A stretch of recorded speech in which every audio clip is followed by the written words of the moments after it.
యేసుక్రీస్తు యొక్క పరిశుద్ధమైన నామములో ఈ పునరుద్ధాన పరిశుద్ధ ఆదివారపు రాత్రి సమయమున మీ అందరికీ నా వందనాలు. సకల ఆశీర్వాదాలకు కారణభూతుడైన దేవుని దీవెనలు, యేసయ్య కృప మనకెల్లరికీ తోడై ఉండును గాక. ఆమెన్. ప్రభువునందు ప్రియమైన వారలారా, గత నిన్నటి వరకు యేసు ప్రభు సిలువలో పలికిన 4 మాటలలో మనము ఏం నేర్చుకోవాలో పరిశుద్ధాత్మ దేవుడు మనకు తెలియజేశాడు. ఆ క్రమములోనే ఈరోజు 5వ మాటను మనము కొంత సమయము ధ్యానము చేద్దాం. ఈ 5వ మాట యోహాను సువార్త 19వ అధ్యాయము 28వ వచనములో వ్రాయబడి ఉంది. అటు తరువాత సమస్తమును అప్పటికి సమాప్తమైనవని యేసు ఎరిగి లేఖనము నెరవేరునట్లు నేను దప్పిగొనుచున్నానెను. ఈ లేఖన భాగంలో 5వ మాట దప్పిగొనుచున్నాను, దాహము. ఇది యేసు ప్రభువుకు వాస్తవంగానే దాహమైంది.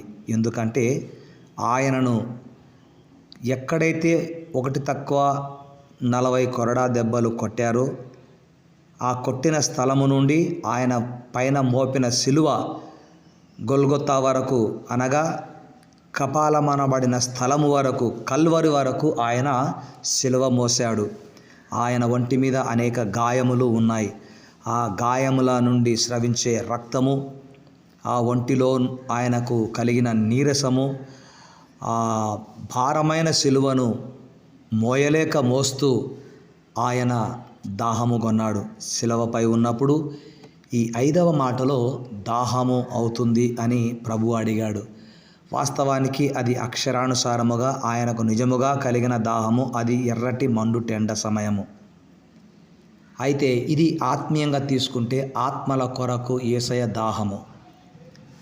ప్రభునందు ప్రియమైన వారలారా, యేసు ప్రభు దాహము కొన్న సందర్భాలు, ఆయన దాహమవుతున్నది అని దప్పిగొనుచున్నాను అని చెప్పిన సందర్భాలు 2 చోట్ల ఉన్నాయి. ఒకటి సుకారను బావి దగ్గర.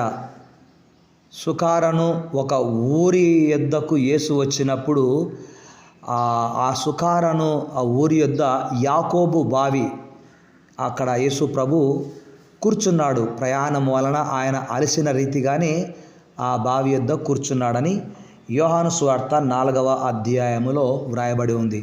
ఆ బావి యొద్ద కూర్చుండెను. అప్పటికి ఇంచుమించు 12 గంటలాయను. అది మధ్యాహ్న సమయము. 7వ వచనములో సమరయ స్త్రీ ఒక్కతే నీళ్లు చేదుకొనుటకు అక్కడికి రాగా యేసు నాకు దాహమునకిమ్మని ఆమెను అడిగెను.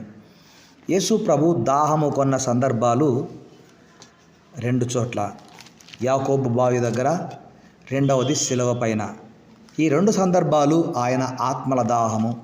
అయితే సమరయ స్త్రీ ఆయనకు ఆత్మదాహము తీర్చింది. సమరయులందరినీ కూడా, ఆ ఊరిలో సమరయులలో అనేకులను యేసయ్య యొద్దకు నడిపించినప్పుడు వారు ఆయనందు విశ్వాసం ఉంచారు.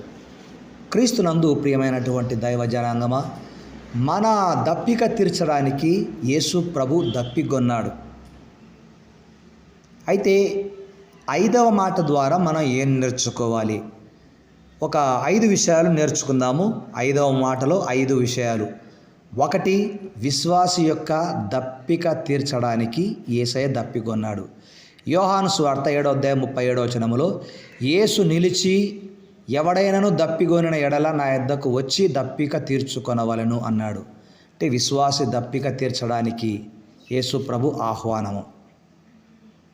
2, విశ్వాసికి జీవజలములు అందించడానికి.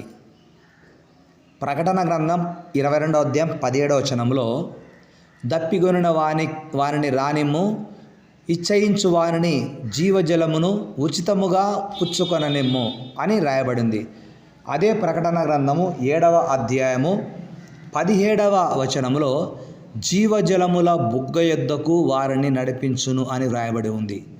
యేసు ప్రభు దప్పికొనింది మనకు జీవజలములు ఇవ్వడానికి. ఇక 3వది ఉగ్రత నుండి రక్షించడానికి. రోమపత్రిక 5వ అధ్యాయం 9వ వచనములో నిశ్చయముగా ఆయన ద్వారా ఉగ్రత నుండి రక్షింపబడుదుము అని వ్రాయబడి ఉంది. అంటే దేవుని ఉగ్రత నుండి మనం రక్షింపబడాలని సిలువలో యేసు ప్రభు దాహము కొన్నాడు. అంతగా ఆయన శ్రమ పొందాడు, అన్ని గాయాల పాలయ్యాడు. యాక్సిడెంట్ అయిన వ్యక్తికి ఒంటిలో ఉన్న రక్తం కారిపోతున్నప్పుడు వెంటనే అతనికి నీళ్లు త్రాగనిస్తారు. ఎందుకంటే రక్తము కారినప్పుడు మనిషి నీరసించిపోతాడు, చనిపోయే ప్రమాదం కూడా ఉంది. కనుక నీళ్లు తాపుతారు వెంటనే. యేసు ప్రభు దాహం కొనింది దేవుని ఉగ్రత నుండి నిన్ను నన్ను రక్షించడానికి. అన్ని బాధలు భరించాడు ఆ ప్రభు. ఇక 4వదిగా మనలను నీతిమంతులుగా చేయడానికి ఆయన దప్పిగొన్నాడు సిలువలో. ఆత్మల దాహము. రోమపత్రిక 5వ అధ్యాయము 9వ వచనములో, కాబట్టి ఆయన రక్తము వలన ఇప్పుడు నీతిమంతులముగా తీర్చబడి అని రాయబడి ఉంది. క్రీస్తు నందు ప్రియమైన వారలారా, ఆయన రక్తం వలన మనము నీతిమంతులముగా తీర్చబడ్డాము. అది ఆయన దాహము. ఇక 5వది మనకు నిత్య జీవము ఇవ్వడానికి. మనకు నిత్య జీవము ఇవ్వడానికి. అదే రోమా 6:23లో, అయితే దేవుని కృపావరము మన ప్రభు అయిన యేసు క్రీస్తునందు నిత్య జీవము అని వ్రాయబడి ఉంది. ఆయన సిలువలో ఆయన ఆత్మల దాహం ఏంటంటే నీకు నాకు మనకెల్లరికీ నిత్య జీవం ఇవ్వాలి, నీతిమంతులుగా చేయాలి. కనుక ఆత్మల దాహము కొరకు యేసు ప్రభు ఈ లోకానికి వచ్చాడు.